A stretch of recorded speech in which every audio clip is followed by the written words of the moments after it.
Some while back, there was a series of commercials for Holiday Inn Express where some situation would be unfolding and an expert like a doctor was needed. And someone would boldly step forward and they would say, "Are you a doctor?" And they would say, "No, but I stayed at a Holiday Inn Express last night." Right? These characters had this unwarranted confidence. They didn't have the qualifications, the expertise, the experience, but supposedly a good night's sleep gave them the ability to operate or do whatever the expert needed to do.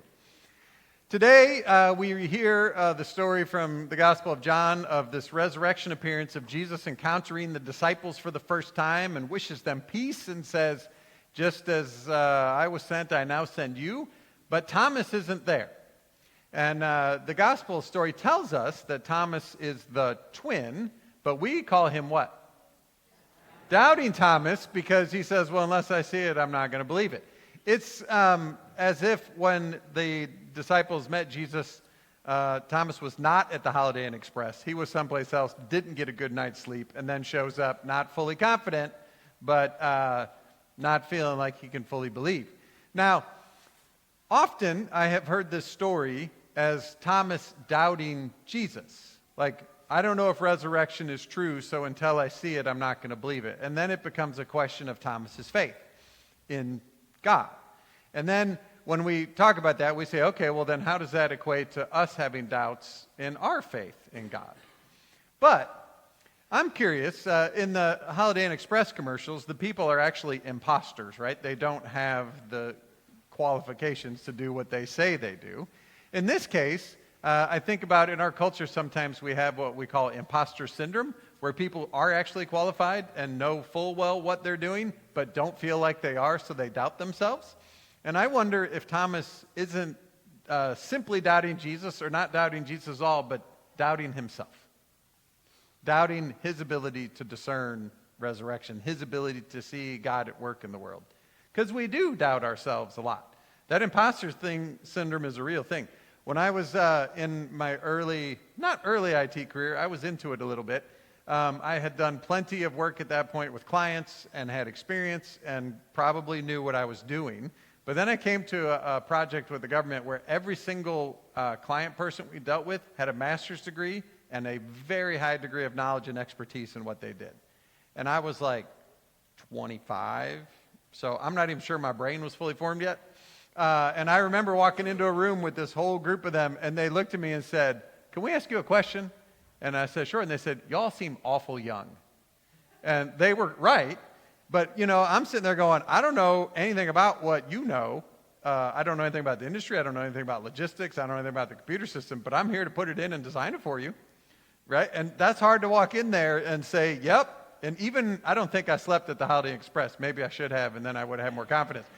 But, right, so you can feel like, this is my job, I'm getting paid to do it, but I'm not sure they know that I'm making this up as I go along, right? And some of you have probably experienced that. You get a promotion right, and you're like, "Hey, I'm just faking this along the way, and sooner or later they're going to figure it out." When the reality is, you have all the skills and the experience, and you're doing just a fine job, but you're doubting yourself.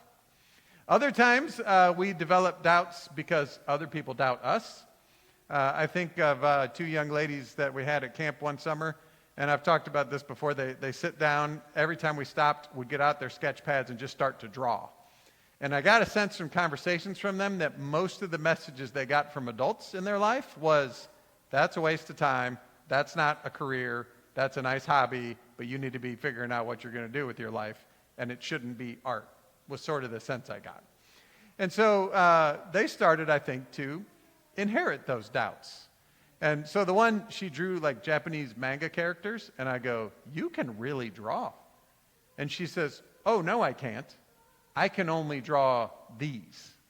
And I had to explain to her, that's not how drawing works. You can either see and visualize and move a pencil, or you don't. Actually, I think you all can, but somebody told you when you were little you couldn't, so then you stopped, right?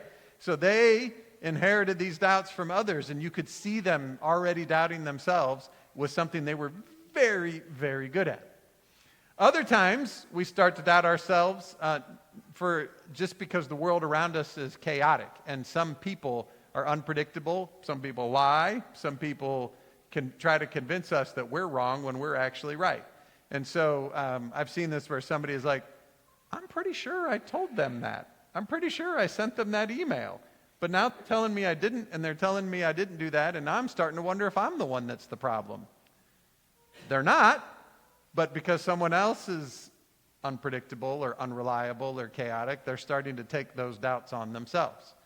So we can find all kinds of ways to just doubt ourselves, and then those get even compounded when we have to make decisions. And those could be decisions about health care, about our loved ones' health care that we're having to make. They could be decisions about jobs, decisions about opportunities that come our way. And we can find yourself sitting there going, gosh, I just don't know.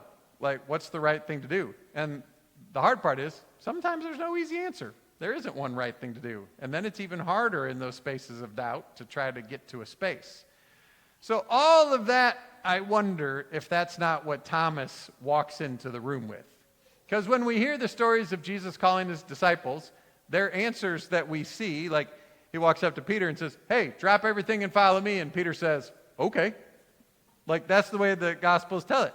I wonder, though, if when Jesus came to Thomas and said, drop everything and follow me, he went, me? I'm not qualified for that. How would I even do that? And are you sure? And Jesus said, yeah, come on. And he's like, I'll go, but I'm not so sure. And then you get to later stories where Jesus sends out the 70 and they go out and they cast out demons and they heal people. And I wonder if Thomas wasn't somewhere and somebody said, can you cast this demon out of my daughter? And he went, where is Jesus? Because I know he can do that. I'm not sure I can do that. Jesus told me I could, but maybe not. So then when you come to this story, right, of the disciples in this room and they say, hey, we saw Jesus, maybe Thomas didn't have a great history of discerning things well. And he could look back and go, man, I thought that one time I had it. And now here, they're all saying it, but maybe I'm not hearing and seeing things quite right. Now, the good news in this story is Thomas's doubt, whether it's fully of himself or of Jesus or wherever it lands, doesn't dictate the path of new life and resurrection. Like Jesus didn't say, oh, you don't believe it? Well, then I'll just go back in the tomb and we just won't have resurrection. Like that's not what happens. Jesus shows up where he is in his doubt and meets him in that place and gets him moving so that he can experience the new life that we've been given.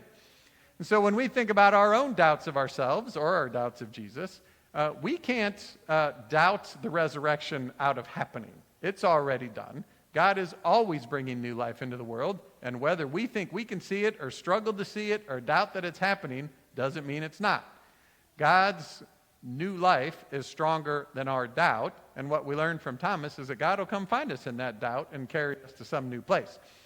Now, does that mean we wake up every day and say, thank you, Jesus, for the clarity you have given me today? Most days, no. But it doesn't mean that God isn't constantly dragging us to those places of new life. Now, this is both a personal journey that we all have about how God is calling us to be and human beings in the world, but it's also a journey we share as a congregation and as a part of a larger church. And so we had a congregational retreat yesterday to ask two questions. We have a mission statement, a purpose statement, vision statement, value statements, and I am 100% confident that no one can tell me what all those things say. So they're helpful for making decisions when we as like our church leadership can sit down and say, is this opportunity consistent with our values? And we revisit all those words and go, yep, we think they're all great. But they don't give us a laser focus that we all have a shared vocabulary. So our first question was, how can we find like some words that just kind of gather up who we are so that we have a clear sense of what God is calling us to? Now, are we going to get to some words? Yeah, we will. Just say yes. Are there multiple options for which words we could choose? Yes. Are some of them better than others? Are we going to get it perfectly right? Probably not. Second question was, how then does this building need to change to serve our mission and ministry? Because this was built when I was 13, and the world has changed a lot since then.